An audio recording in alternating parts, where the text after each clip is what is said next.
Action भी पहलवान है, सभी लोग आइए।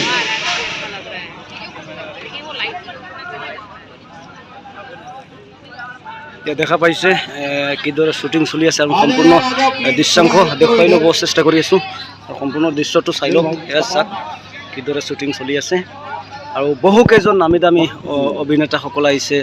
আৰবাজ খানো আহিছে, বলীউডৰ যি বাইজান সলমান খান, এই সলমান খানৰ সৰু ভাতৃ আৰবাজ খানো আহিছে, কিন্তু বৰ্তমান হোজাই আছে তেওঁ, আৰু কিছু সময়ৰ ভিতৰত আহি পাব আৰবাজ খান আৰু আমি সম্পূৰ্ণ দৃশ্য দেখুৱাবলৈ চেষ্টা কৰিম।